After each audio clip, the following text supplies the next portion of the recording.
Yes, good morning students. Yesterday we have seen the transforming principle or Griffith experiment which was performed to prove that the DNA was the genetic material. Today we are going to see one more experimental evidence to prove that the DNA is the genetic material.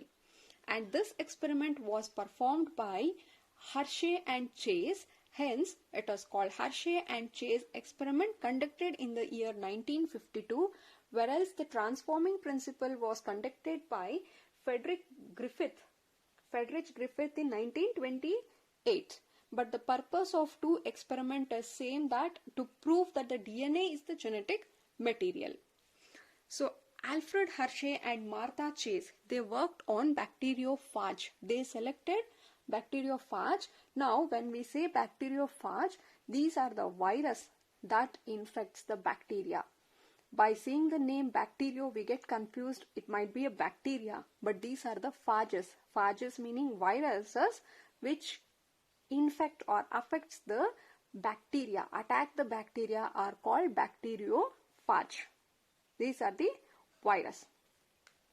Now, when such bacteriophage infects a bacteria, the viral genetic material get attached with the bacterial genetic material, and now bacteria will start treating the viral genetic material as its own, and they synthesize more viral particle.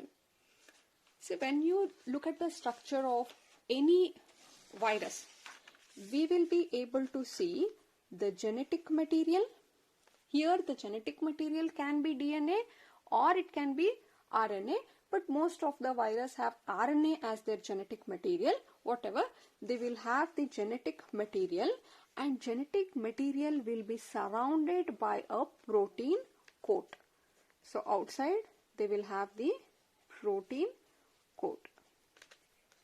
The shape of the protein coat might vary. You can see helical form in case of TMV virus. In case of TMV, that is tobacco mosaic virus, we have seen that the protein coat was helical geometric form. That is, these are called capsomere. These capsomere were arranged helically like this to form a capsid. So each one you call it as a capsomere, and entire the structure you call it as a capsid. And here you can find the genetic material. This was in case of TMV virus. When you look at the bacteriophage, the protein coat are polyhedral geometric form. You can see these are polyhedral geometric form, and you will find the genetic material inside. Now what they are saying, when bacteriophage infect a bacteria, suppose let us imagine this is a bacteria. Bacteria will also have its own genome. They should also have their own genetic material, right? So this is what? This is our bacteria, and this is the bacterial genome. Bacterial genome meaning we are talking of genetic material which is present in the bacteria. When such bacteriophage infects this bacteria, so this is what? This is our virus, that is nothing but the bacteriophage. It is infecting a bacteria. What they do is they are going to release their genetic material inside the bacteria. This is the viral genome. This is a genetic material which we have got from this virus, and this is a genetic material which was already present in the bacteria. When a bacteriophage infect a bacteria, the viral genetic material, that is a viral genome, get attached with the bacterial genetic material. Now what will happen is this will go and get attached with this bacterial genome. Now this bacteria will treat this viral genome as its own, and they start replicating. As the bacteria multiply, replication will happen. If this is a bacteria and it is having a bacterial genome. On every replication, what happens? The bacterial genome will also get doubled, and this you call it as replication.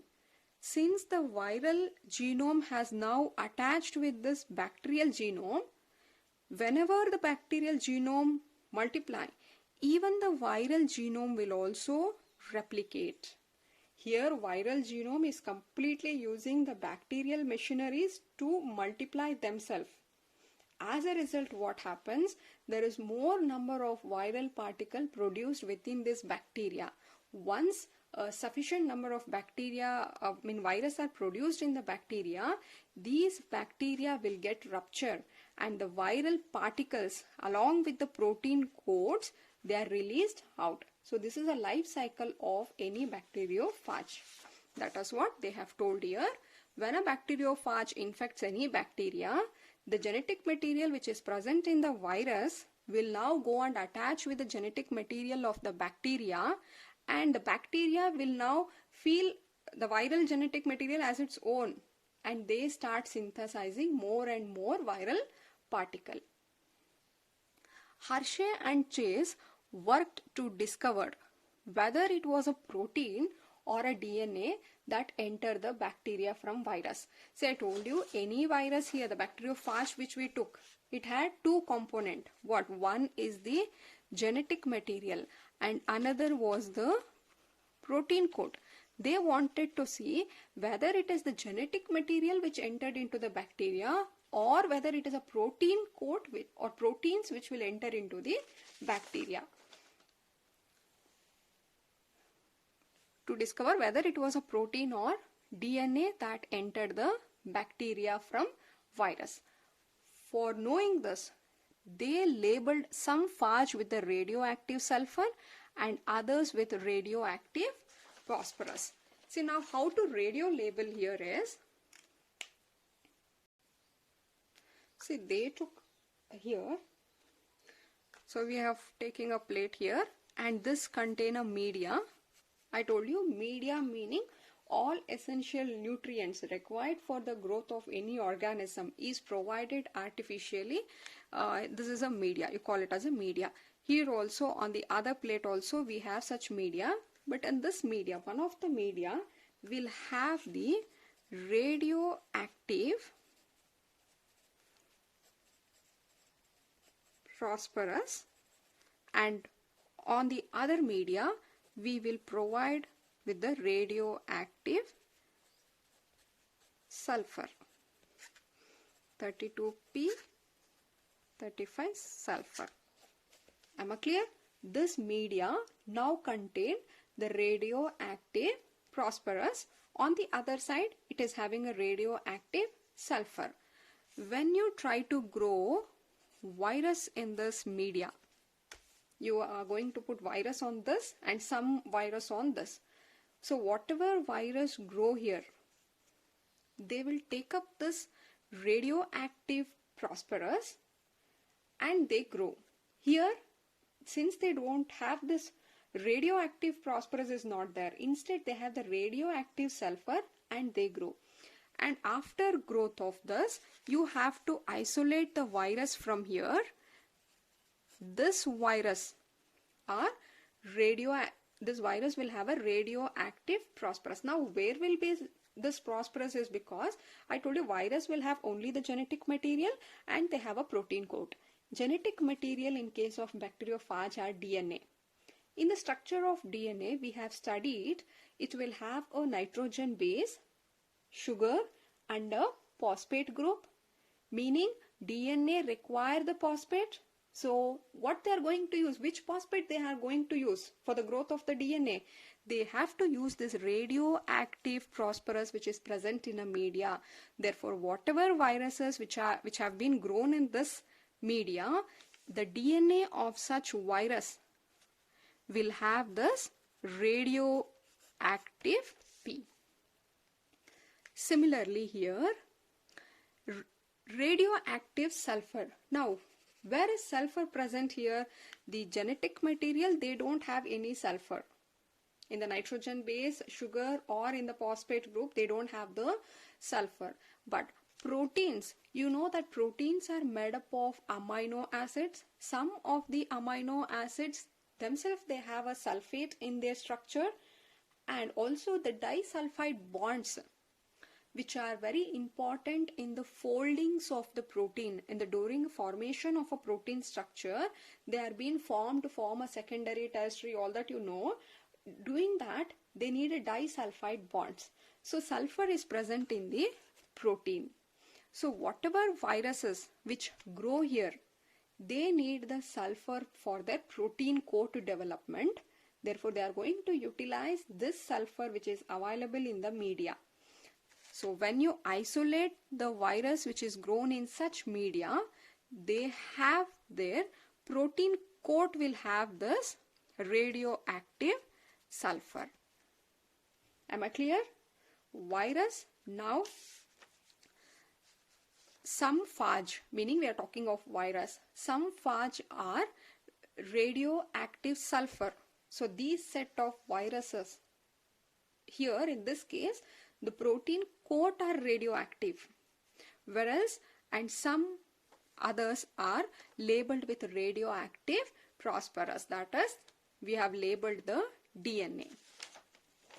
Now such virus, such phages are made to infect a bacteria called E. coli. So we will understand this better using a diagram. So you can see here, this is a diagram of bacteriophage which is having a protein coat and they have the genetic material.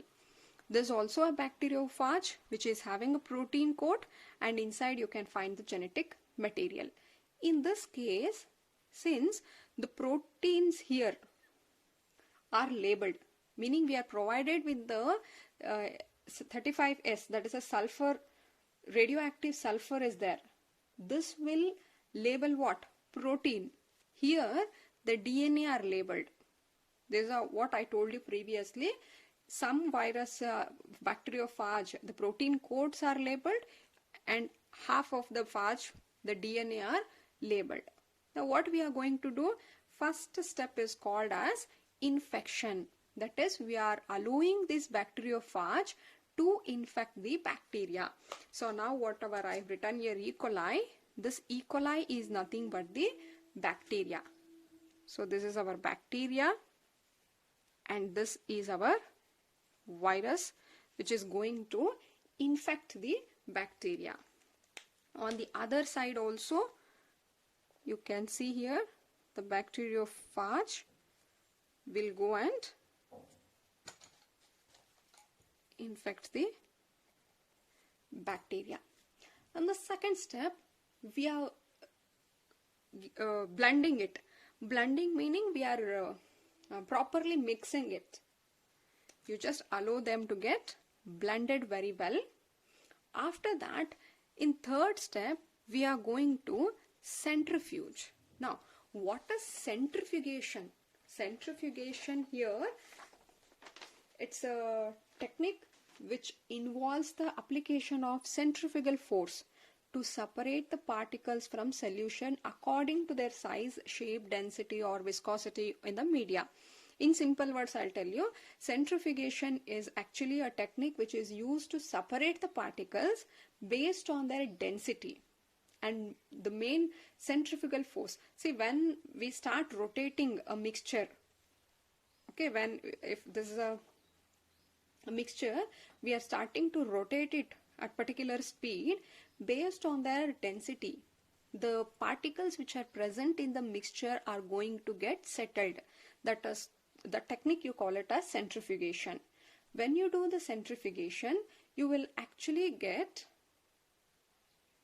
two important components. See, suppose there's a tube where you have particles are mixed here. When it has been rotated at particular speed, I told you based on their density. So what happens, all the particles which are higher in density, they will get settled at the bottom. They will get settled at the bottom, and lighter one will get here, they settle at the above, and this you call it as the above one, you call it as supernatant. Clear? This is a mixture based on their density. They have been separated. All the dense particle will get separate, and the lighter mixture here you can see, and this you call it as a supernatant. After centrifugation, you will get two portion. In one set, what happens is, the supernatant what we have got, you have been able to detect the sulfur which was radio labeled was present in the supernatant. On the other side, there is nothing in the supernatant, but you can find the radioactive phosphorus which you have been provided inside the cell. So what this indicates here, what exactly has happened is, understand carefully. So after infection, the genetic material of the viral will enter into the bacteria, leaving the protein coat outside. The protein coat will not at all enter into the cell. It is only the DNA which is going to, the viral genome which is going to enter into the bacteria here. So here also you can find only the, from where we got this? This is nothing but a viral genetic material which was found in here. This has entered. Whereas the protein coat has been outside only. They are found outside. Here also same thing will happen. It is only the DNA or a viral genetic material which is entering. It has entered, whereas the protein coat is present outside only. So that is a reason why when you did the centrifugation, no radioactive sulfur detected in the cell. After centrifugation, all the cells will get separated. Am I clear? Infection is, you are allowing a bacteriophage to infect or attack the bacteria called E. coli. Once you do this, allow it for proper mixing. So that time what happens, the viral genetic material will enter into the cell, and this will go and integrate with the bacterial genome which is present. After centrifugation, when you start spinning it, so what happens, you get two portions. All these bacteria cells will settle at the bottom. The rest thing is, you call it as the supernatant. And now in this case, the radioactive sulfur is present in the supernatant. You can see something glowing in the supernatant. What we have labeled here, it was the sulfur, and this glowing particle is present in the supernatant, meaning what? The super here, that glowing material what we had, it has not entered into the cell, therefore it is present outside. On the other side, you can see same process will happen. In this case, what happens after centrifugation, here also you can find the bacterial cells settling at the bottom, and above portion you call it as the supernatant. But the glowing, the radioactive material which we had given, you can find that radioactive material inside the cell, meaning whatever the radioactive which you have given here has been entered into the cell. So what was that we have given here? That is the P32, radioactive P32. That is nothing but the DNA as entered into the cell. Therefore you can see here. But supernatant does not have these radioactive. In this case, the protein was labeled, and whatever you have labeled, that is found in the supernatant, indicating that the protein has not at all entered into the cell. It is only the genetic material which is entered into the cell. So now you can see here,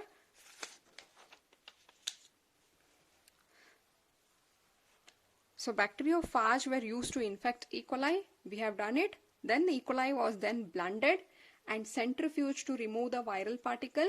So after doing this, what we have observed is, we have observed that bacteria with radioactive DNA were radioactive, while those with the radioactive protein lost their radioactivity because they are present in the supernatant only. They have not entered into the cell at all.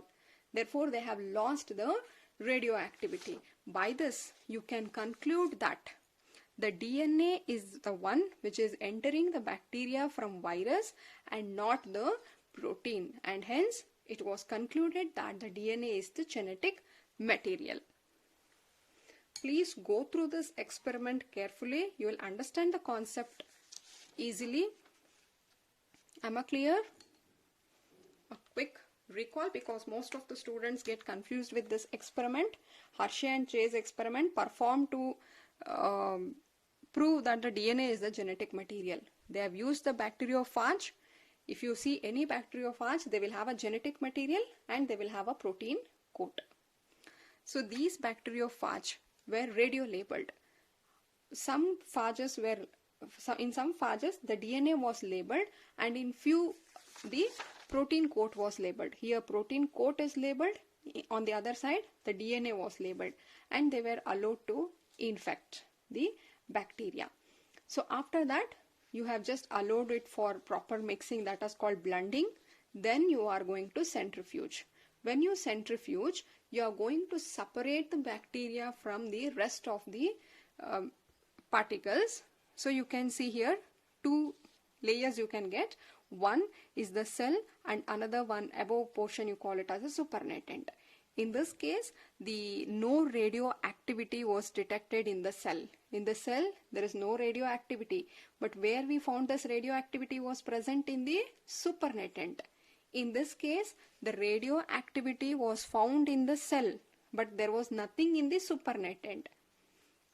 So it means what? Here what we have labeled? Protein. And where is this protein present? In the supernatant. Here what we have labeled? DNA. And this was found in the cell, meaning what? DNA has entered into the cell, and rest thing has been present in the supernatant itself. This is how we can conclude that DNA is the genetic material. Hope I am clear.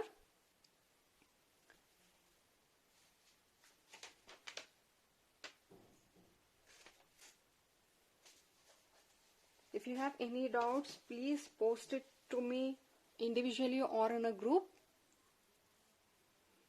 Thank you.